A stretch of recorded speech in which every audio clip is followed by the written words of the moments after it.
Hey everybody, good morning. So, wow. So, you're watching all of this healing that I'm going through firsthand, okay? And these are some of the pretty major symptoms that I had to deal with that are like indelible ink memories in my memory bank. Because I'm sure all of you have memories as a child, and some are really, really good memories, and some are like really bad memories. And the really bad memories are usually, in my opinion, have to do with something like traumatic, like sickness or a death or just a major anomalous type of event that, like a PTSD of sorts. But actually, all of my PTSD as a child has always been around sickness. It's never been around really anything else. It's always been around some kind of sickness or my issue with schoolwork. So that's what really shaped my adulthood, was having to deal. How do you manage sickness? When you're a kid, you're being plied with all these different drugs and decongestions and doctor's visits and all this, and then you get it as as an adult, and you're trying to deal with all that. You do the same thing, but it really isn't helping. And then now you are shaped by your illnesses and sicknesses, and they become more intense as you get older because you never really dealt with them properly as a child. And then it also creates another conglomeration of issues. And so we're seeing these types of diseases are really based upon how we deal with them as a child and as we grow up. And then they start compounding on each other. And then what we do, and I'll say what I did, and then what I see all of you doing, is then trying to sort of change the program. I'm going to fast, I'm going to do a keto diet, I'm going to do this, I'm going to do that. And it might sort of superficially get you down 50 pounds or 20 pounds. It might superficially make you feel a little bit better, but really, truly deep down at the root level, it's not ever being dealt with. And so, and you don't know how it actually affects you. I didn't know how actually all of my nosebleeds as a child, because I used to get a lot of nosebleeds as a child. I used to be sneezing so violently every spring. And it was always the pollen. And what did I do? I was taking massive amounts of Claritin, massive amounts of Triaminic, massive amounts of over-the-counter drugs, prescription drugs, having to go massive amounts of nosebleeds, waking up with nosebleeds. As soon as I blow my nose or try to get all this crap out, because I'm so violently trying to get this crap out of my system that my body keeps just, taking in and then trying to release. And it was just like, it was a fight. So that's probably why I'm so strong, because I fought so hard as a kid to stay alive from Vietnam and then trying to fight the elements in my immediate area in the Bay Area. And I tell you, if you guys have been around the Bay Area in the springtime, the acacia trees, all of the different pollens and grasses and all those, the bloom in California is insane. Okay. Luckily, actually, this last time I was in California, which was like last year in 2018, it wasn't so bad. But then I was also doing other stuff when I was in California. But so yeah, so this last couple of days, I've been dealing with this PMDD stuff, that the healing symptoms, because what was the biggest bane of my existence which caused me to do this protocol to begin with, was the fact that premenstrual dysphoric disorder is like a downward spiral about 2 weeks prior to actually getting my period. So it would be like, I would be so, like you guys seeing this last couple of weeks, maybe if you've been following me closely, I've been having all these different revelations, like, and then every other day I would be like so tired. I'd have to like not do Facebook Live. I'd be like chilling. And then the next day I'm just like, bam, all these genius revelations and creating formulas and playing with math and playing with expressions and just like, holy crap. And then I'd be tired the next day, just completely like, and then finally I wouldn't have these wonderful revelations. I'd still be reading stuff and taking in information, but I wouldn't have this feeling that I need to get out and get it all to you. I would just be so tired. Like, I would feel like when I woke up in the morning and I took a poop, then I'd be so hungry. I have to eat everything and nothing was satisfying. And then I would just be so tired and want to sleep. And that's how it was for me when I was PMDDing for like 2 weeks before. So that's why it was so crazy trying to hold a job, is that, you're awesome. Like I knew I was awesome. I was kicking ass. I was, just doing the best and doing very, very good. And then like a week or so before, I would start seeing myself decline. And you can't help it. It's like, and I can imagine what these people who commit suicide, when they have these things that they can't help and they don't know how to explain it. It's not like a disease that's known like leukemia or lupus. You're just like, you feel stuck in this prison of just decline. And then you see then after like a week or so and of being in decline, and then you have to call in sick, and then you have to make up a reason of why you're sick, because how many times can you have the flu every single month? No, now it's something else. Oh, you become a really good liar too. Okay. So that's what it felt like. I felt like this whole lot, and I just had my period, like, you know, in like or July like 30th or 28th. So I know it's not PMDD. I'm going through a major healing process. And so I'm watching just the intermittent feeling of amazing and totally productive to then being like, bleh. And then to where I couldn't like even function. Like I couldn't even, like, you can't think right. You have the brain fog. Like yesterday, just even taking my husband to work. And I'm driving the rain, and I'm just like not all there, feeling like, I mean, it's like a total, like, it's crazy. So you're going from way up here to being so amazing and kicking ass and everything to then way down here. And that happened every freaking month for me. That's why finally I had to go, into my own business, because there was no way I could be consistent in corporate America. And it's not their fault, because they want people that are well. They want people that can be consistent. And so even though you don't have some kind of cancer, if you're not performing up to the level on a consistent level, they can't keep you around because they can't depend upon you. And then you get characterized as lazy and all these negative types of things. And then this is why people out there in the world, why they commit suicide, why they go off the deep end, why they turn to drugs, why they turn to alcohol, because there's no way they can explain to an employer, to their family or their friends, and there's no disease that they can see that it'd be easy to turn to and say, hey, this is what I have. And so believe me, back like 10, 15 years ago, I would go to all these different doctors, and they would say, oh yeah, get on birth control. Oh yeah, get on Prozac. Oh yeah, get on some kind of antidepressant. Because also too, along with the decline of just my feelings of like productivity, there'd be depression, there'd be constipation, there'd be eating so much. There'd be skin issues, there would be bloating. I mean, it was fucking hell. And so this last couple weeks has been a reminder of what it was like going through that fucking hell. I mean, some of you are going through like inflammation in your face or pain in parts of your body, or feeling just like really tired, which I've also been feeling too, which is part of this, is the chronic fatigue too. But man, but I don't have depression, but I'm feeling my body just going like, holy crap, like watching your body just be so tired, where I had to go to sleep. It's like, as soon as I woke up and I made my husband breakfast, or I don't know, actually I didn't make my husband breakfast. I had some pizza. And then I was like, I have to go to sleep. Like, I had to tell my husband, I have to go to sleep. You have to leave me alone for all day. Go outside. Go play on your truck, because there's no way you can mess with me today. There's no freaking way. And he was just like, what the hell? And this reminded me of early on in our relationship, because I was with PMDD early on in our relationship. We got together in like 2011. And I got this protocol out in 2017 or 2016. So 11, 12, 13, 14, 15, 5 years of this fucking hell. Okay, 5 years of trying to do a PMDD, hold a job, hold a marriage, deal with all of the stupid shit that we had to deal with during the time as we were trying to establish ourselves. I would not wish it upon my worst enemy. That is a chaos that it's so profound that nobody could really have a regular life with that kind of chaos. And so finally, this protocol, when I started taking this protocol and started doing it, I started seeing mental clarity. I started seeing a decline in the PMDD.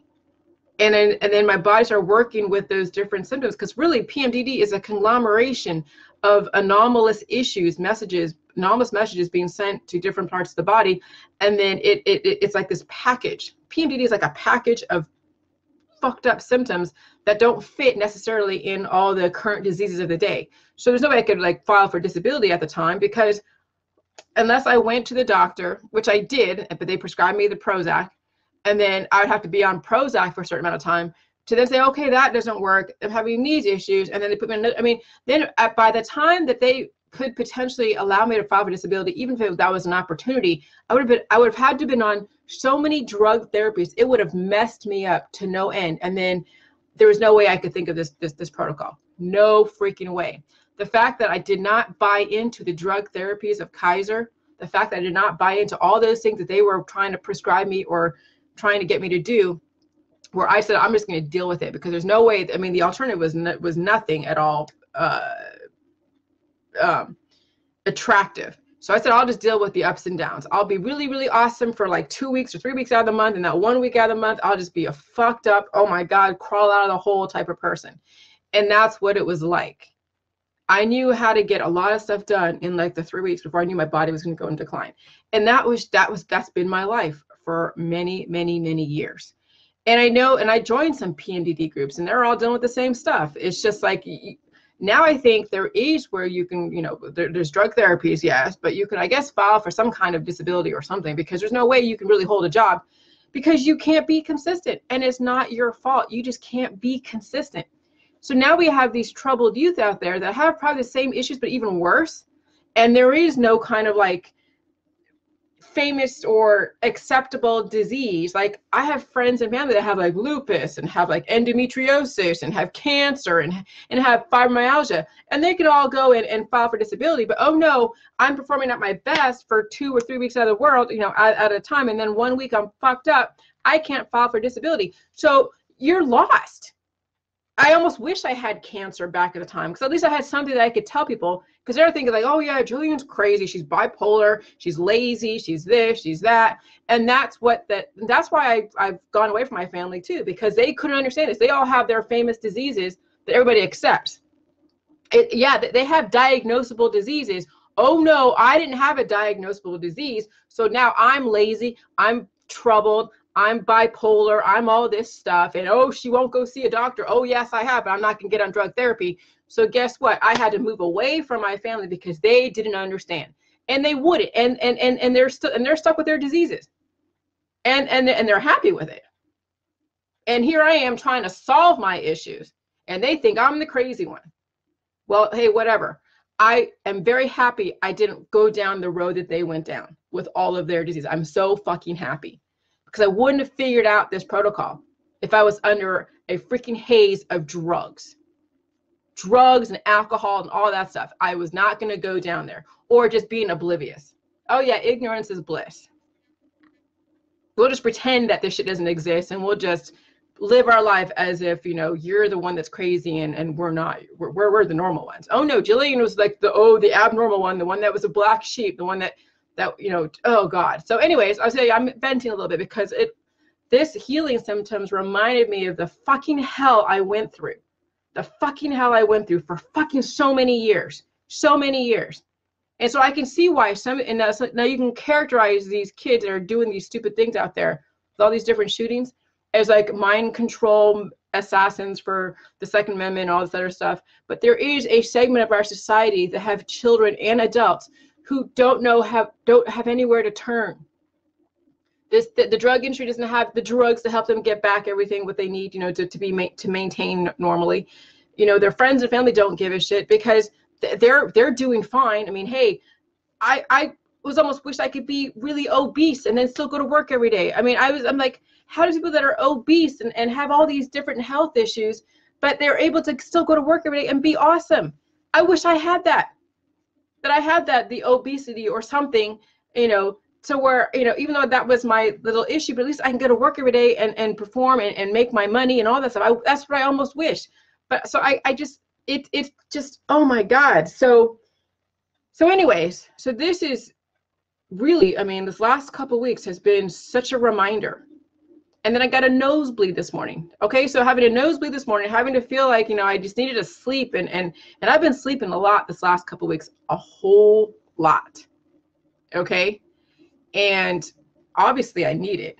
I mean, having a few dreams, and these are the things and this is the thing, healing is no joke. And if we don't actually face these things that we had to deal with as a child, and even stuff that's passed down to us from from prior generations, not only are you going to repeat it, but you're going to have a shortened lifespan. Because how many times are you going to go through the keto diet? How many times are you going to go do, all these different protocols that you don't have to experience pain at all, where you feel anesthetized from it? How many times are you going to go through that? Okay? It's like, if you can get through these healings, even though you went through it a couple, way back when, and you suppressed it with drugs and alcohol and protocols and diets, you're going to have to deal with it one more time. And sometimes it'll be intense, sometimes it won't. It just depends. But when you're in the right context of jade juice, you're taking in the lactobacillus, the lactic acid that's being offset by the electrolytes. Then you have the macro and micro nutrition of the cabbage and kale. And then you also have the diet and the food supply. Then you understand how elements, how everything is broken down to an elemental composition. And so the word pair and the word processed food and the word, junk food, all that stuff is really just a political meaning to it. And then all this shit that goes on that right now, as far as our society, which is breaking down, the thing with Trump, I'm learning a lot about Trump and the whole thing with the Russian influence and Putin and all that stuff. We are heading into a very new world. Like, it's already happening, you guys. It's already happening. It's going to be like a one world type of thing, because there's going to have to be. Right now, we have so much division and so much diversity. It's causing so much infighting that we're having a breakdown of society, and it's already freaking happening. Just look the last couple of days. Now, you can say it's been staged, but hey, the fact that we have things staged, if that's even in fact true, tells you what is actually going on. There's some shit going on that we know nothing about, because we're so oblivious to anything but our current stuff. And then we're taking our drugs and our alcohol and everything else. We don't know what we're creating. And so, yeah, somebody created Putin. Somebody created Trump. Okay? I mean, we are having weak bodies creating victims and predators. It is no surprise that we're down this road. It is no surprise. So we're going to have to let things play out, because these people are in power. Now we're seeing a microcosm of what we have in our government out in the people, and the people are expressing themselves in some pretty intense ways. So even a person that creates a mind control Manchurian candidate is just as messed up as the guy down the street dealing with his kids' cancer, disease, and chronic illness. So even though we can think that sometimes, that these things are staged, even staged stuff, it comes from a messed up mind. The fact that we have people that do that will create these types of things. Or it actually happens organically, because we have a certain mentality around cancer, disease, and chronic illness, around, the food supply, around dealing with all of these, these weaknesses. So we're going to see everything play out. You can speculate. We can speculate all the reasons why these kids or these type of people do it. We can speculate. But you know what? Every single race out there, country, types of people, especially when they're trying to get power and money and fame, they do it in different ways. Okay? They do it in different ways. You have everything south of the border with the drug cartels. You have these poor kids that feel like there's nowhere to go, happen to be a specific race. You go into different inner cities and they're doing drug deals, another different race. Okay? Every single race, every single culture, every single messed up, malnourished culture has their issues. Is it weakness, or is it? No, it's not even that, Jobber. It's the fact we have so many mental issues and physical issues and malnourished bodies. And then there is, because when you look at it, everything's been already done in our society. Everything. We're not back in the 1800s where we're building America. We're not. This is not the Industrial Revolution anymore. We're not building a nation. We're going through the different checkpoints, the different milestones. If you were to actually map out from beginning of America to, like, I would say the end, if there was an end, if we actually characterize, an end, we've already been through the building of America, the immigration, all that stuff. And now we're dealing with, now we're dealing with the whole tech boom. Okay, well, we have all the apps, we have Facebook, we have the internet, we have all of this stuff that has allowed communication to be so rapid, okay? Now we're dealing with the debt and all the student loans, and then of course all the different global issues with new and up and emerging countries. But when you think about it, what does a typical American Western have to look forward to? So now everybody's trying to be like an influencer like me, like I'm trying to scrap up, but I'm not trying to be famous. I just happen to have so many freaking issues that I figured out, along with the help of all of you, how to create a recipe and a protocol that will help deal with the cancer, disease, and chronic illness within me, to where I can feel much more peace, where I can just be regular and normal and not feel like I'm fighting my body every single month. Okay?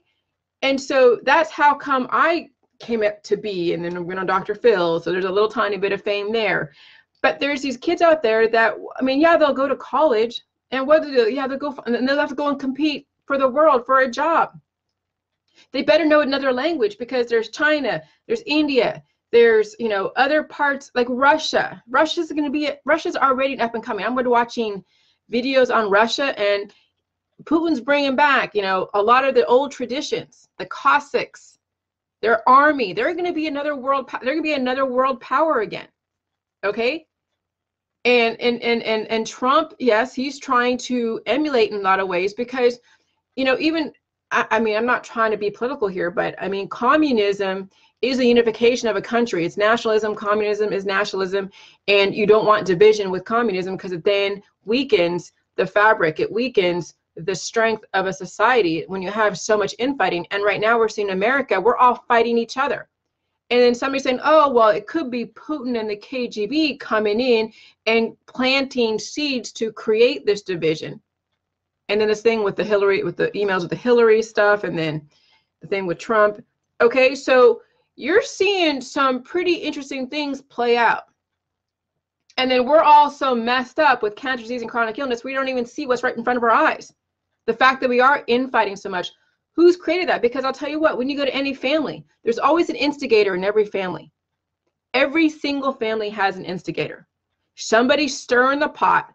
They know who doesn't like who. They know who has an issue with what. And then they go and start planting seeds, dropping things. You watch the Real Housewives, or watch these reality shows. What do the producers do? They go and they stir the pot. And then they go and pay somebody, hey, if you stir the pot here, we'll pay you a lot more money to stir the pot. What makes you think that somebody out there found a way, figured out what Americans are thinking, what the West is thinking, and they're going in and dropping seeds and stirring the pot? So we're all a victim of somebody stirring the pot, and then you're seeing this play out on very immature bodies that don't have really a great ability to process information. And so now you're seeing these young kids, 18 and 19, from relatively okay families, feeling despair at their future, because they have no future.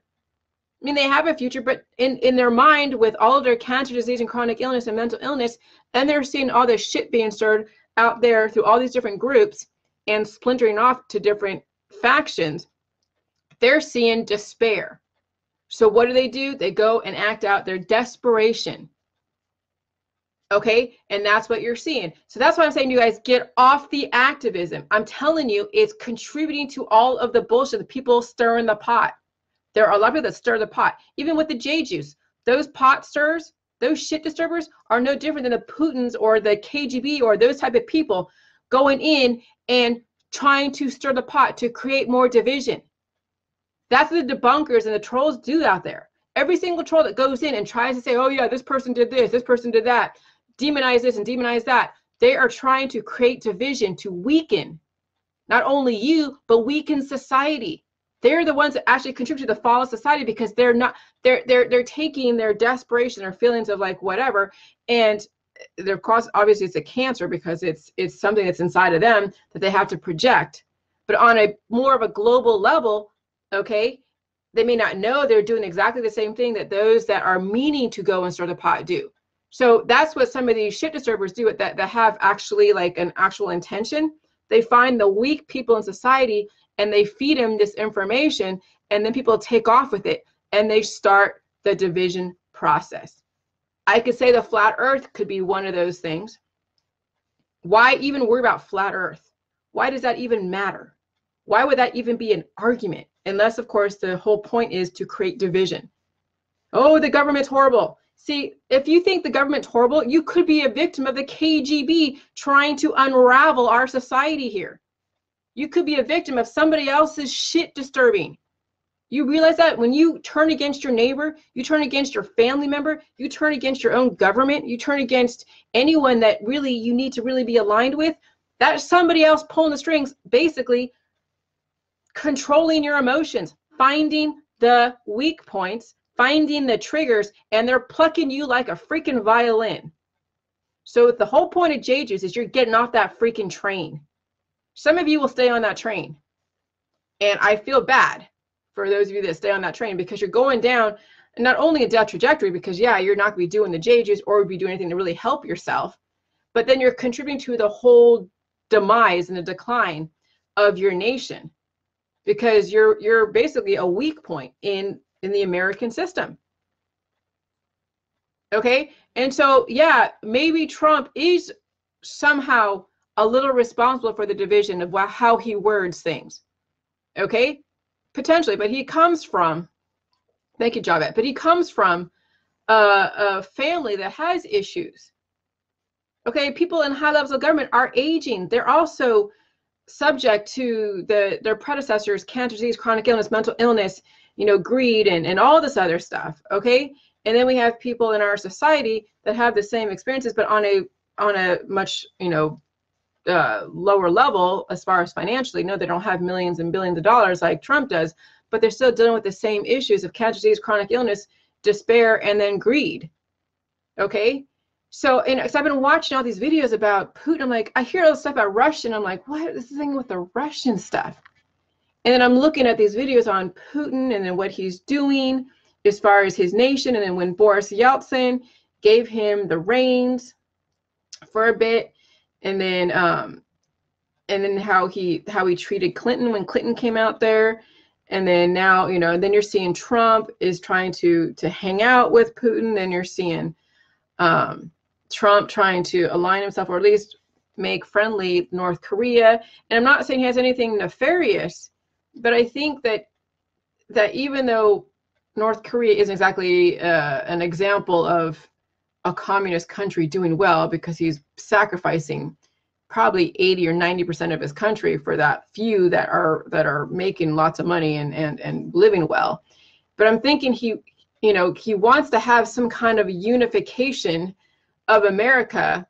But then there's this history. Now remember, this is like where I'm telling you guys about reproduction and aging. When you have an overlap of old ideas and new ideas, you're going to have this.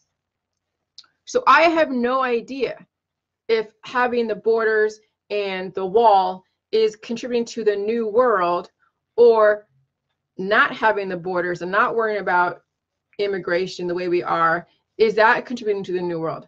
I have no idea, because then we're looking at financial side of it. Then we're looking at all these different things. Then we're looking at the fear of people trying to take over, and the fear of losing the jobs, the fear, the scarcity. That's what it comes down to, is scarcity. Okay? Or we wouldn't be worried about borders. I mean, I was thinking about, like, Facebook has no borders. Facebook has these exchange of ideas that are so quick and so fast that it would never ever having borders and land and people looking is no match when you physically go to the border, and you physically, because there's a language barrier for one.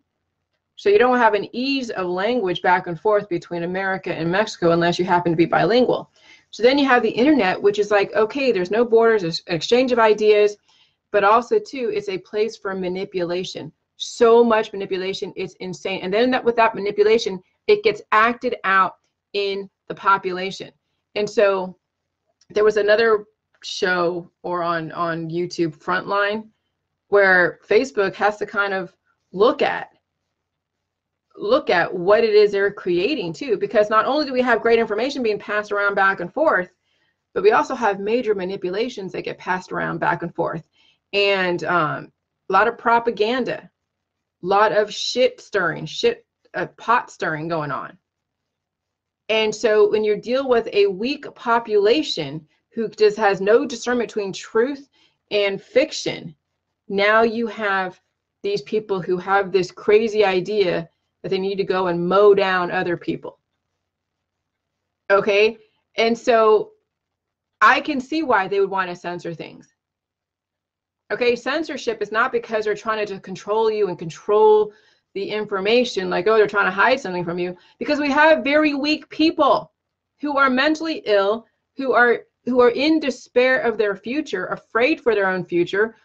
There's so much competition out there. You're not only competing against now your neighbor down the street, now you're competing against some guy in some other country that speaks 10 languages and has a lot more discipline than what we have here in America.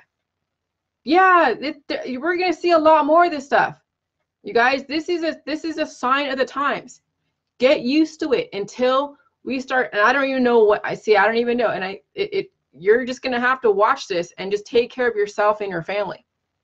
And know to be very careful. Be situational awareness. Don't be thinking, oh yeah, I'm going to go to a concert and think that you're really all safe, because you have no idea what mentality those concert goers are in. You have no idea what you're going to trigger just by what you say. And yes, when people wear the MAGA hats, the red hats, you already know that's a trigger for some people that will commit violence. You don't wear your MAGA hat. You don't wear anything that you know is going to trigger somebody else. You stay out of the politics, because that's only going to be, and you can say, oh, then that's giving up and you're not fighting for. There's no fighting for your rights. We already have a system in place here in America. Now, in other countries, you guys will figure that out. But here in America, we already have a justice system. As great as it is, it's there. We have law enforcement.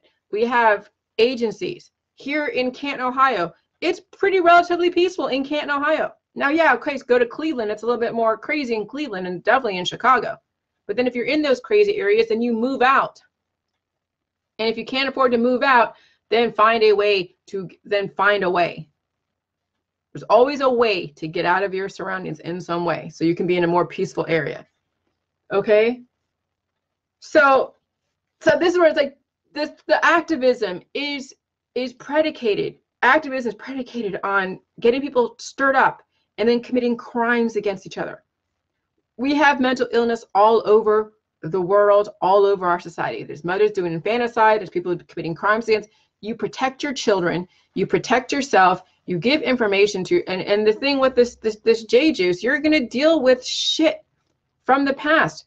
You're going to have to deal with healing. There's only so many times can you go and take a pill or a powder or supplement or change your diet before you actually finally have to deal with yourself, or you pass away in the system, and hopefully you don't take people down with you. But right now we're seeing people take people down with them. Whether it's that kid out there in Gilroy or in Dayton, Ohio, or it's you putting on your Facebook that you fasted for this long, you're taking these many supplements, and you lost like 20 pounds, and wow, you just found God, and now everyone's following you, and they shouldn't really be following you, because fasting and taking your pills, powder, and supplements is still a temporary stay of execution. So in essence, you're no different than some person that's mowing somebody down. You're just doing it in a different way. You're using biotech to do it, when they really should get strategic nutrition. So there's so many ways that we can, that we are like these people out there that are in despair. Okay, and we don't have to be. So it's just, yeah. So anyways, I needed to get that out, because I'm telling you, what I've felt this last healing segment reminded me exactly what I felt like when I was going through it. Having to deal with the friends and the family and the people around me, my coworkers and my bosses who were like, what the fuck? You were so good and you just fell off the wagon. To where I know I was depressed for so many years because of it. But there was nobody who can help me. I mean, how many drugs can you go on? But nobody could help me. That's what these people are feeling, that are doing these crazy. And now we have an access to get everything well balanced. You all have a duty for not only yourself, but for the people around you. But you know what? You can't help everybody. You really can't. So you're going to have to watch society decline. You're going to have to watch your friends and family decline. And then you guys be the strong ones to get through this. Because really, when it comes down to it, and let's say Putin does become really the leader of the world, I don't think he's a horrible guy. Though he wants everybody to be Christian, I subscribe to nobody. But hey, if they told me I had to be Christian, I would be Christian. It's like you either take Christ in your heart and live, or you die for being an atheist. All right, I will do it. Because you know what? What's the point? Some people say, oh, I will die. I will die for my religion. No, there is no religion worth dying for. There is no freaking religion worth dying for. Life is life. Okay? So I hold my life higher than any religion out there. I don't care who you are, what you are. If somebody did tell me take Christ in your heart, I would do it if it was life or death. Because I hold my life way more valuable than some ideology out there. Okay? It's called adapting to your surroundings. Some of you will be able to adapt to your surroundings, others of you won't. But I can adapt. And those of you that are doing the J Juice will be able to adapt if you can get through the physical healing process. Okay? Because it does come through the body. You get through the body, then you get through the mind. And then finally you'll get access to the spirit in a way that makes sense. Not something you're going to try to control and think that you're finding kindred spirits because you're all doing tantric sex and stuff. No. The body, mind, and spirit in that order when you're dealing with the J Juice. And if you can't get through the healing symptoms of the body, there's no way you're going to get to the mind. And definitely no way you're going to get to the spirit. Absolutely no way. Now, people say, oh, yeah, I can do the spirit. But you're running that spirit through a mutated body full of crap and gunk. How can you say you're all spiritual if you haven't really, truly fixed the malfunctions in your body as well as your mind? The body comes first. Everything resides in the gut. And then it clears the mind to then have access to the spirit once you get to that point. And I know it sounds so crazy that J Juice is the one, but hey, you're getting the electrolytes, you're getting the micro macronutrition, you're getting the lactic acid, you're getting the water. Okay, you have the food supply. We're not discriminatory anymore. We're only discriminatory in the beginning with J Juice because you have an imbalance. But in the end, like when you're at my point, I can actually derive nutrition from processed foods. I actually can derive nutrition from everything that's been FDA approved or fruit and vegetable. Everything. No, I'm not going to drink Drano. Say, oh yeah, I can handle Drano. No, that's not FDA approved. I can handle anything FDA approved and a fruit and vegetable. That's the goal of J Juice, is not to play the discrimination game. Now, I understand the whole thing with the meat eaters versus the vegans, and I can go there. Everybody has a choice. But remember, the J Juice is always going to be the common denominator in everything you do. Okay? So yeah, so I've been through some intense healing this last couple of weeks. It's very, very intense. And it's going to bring up some memories. You guys are going to be like, what the fuck? I thought I dealt with that a long time ago, or I didn't know that was an issue. It was a trip. Yesterday, it was a trip. My husband going like, what the hell? Because I could not get off the couch. I said, Jason, I just got to be, you got to leave me alone. You got to leave me alone. And I wasn't like mean to him. And I wasn't even really, I wasn't really irritated, but I was irritated at the fact that I had to deal with this. I wasn't like irritated at him. Like I usually am, like, I would get triggered back before the protocol by everything. And so it was more just irritated at the situation that I'm like, fuck, I have to deal with this. And I got to go take him to work. And I got to deal with the rainstorm because it was a major, major downpour yesterday. And I had to deal with driving in the rain after dark. I don't like to drive after dark. I don't like to drive, at all at night because it's just, I just don't like doing that. If I have to, I will, yes, but I just don't like to. So the fact that I was doing that, I wasn't happy with it. But my husband, he has to go to work. He has to go to work. So I was dealing with it. But I just was, I was going through a healing process and my mind wasn't totally all there. So luckily I was able to pull the hormones out of my body to deal with the fight or flight. So that way I can fight to get home and deal with all the rain and the lack of seeing because it's dark and hopefully there's no people out and I don't want to run anybody over and all this other stuff. So yeah, but anyways, you guys, so just take my word for it. The J Juice it's the end all be all. If you can, not everybody can handle it. Not everybody can handle the healing process. And count your blessings if you can handle it. Count your blessings. I am prepared for whatever new world we have out there. I am totally prepared. I'm prepared for whatever it takes to keep living in this world that we have, regardless of who's in charge, whether it's Putin, whether it's Trump, whether it's Warren or Bernie Sanders. I don't care. Okay, I am prepared to live in this new world. There's no reason to fight unless my life is in jeopardy. If they have people coming to my door saying, for you to live, you have to do this, this, and this, well, if it's not killing anybody, I would do it. If it's killing somebody, then okay, I would find a way. And if it comes down to that, then we all need to rise up. But it's not coming down to that. Don't worry about it. But if it does come down to where everybody has to be Christian in this world, I'd be freaking Christian. That's fine. Okay? It's all about adapting to your environment. There's no sense in you being dead because you have these values. If you're not going to kill somebody else, then it doesn't matter what somebody says for you to live. You just do it and then you go about your business. As long as you're not victimizing somebody else. Okay? Other than that, that's it. Have a great day. Bye.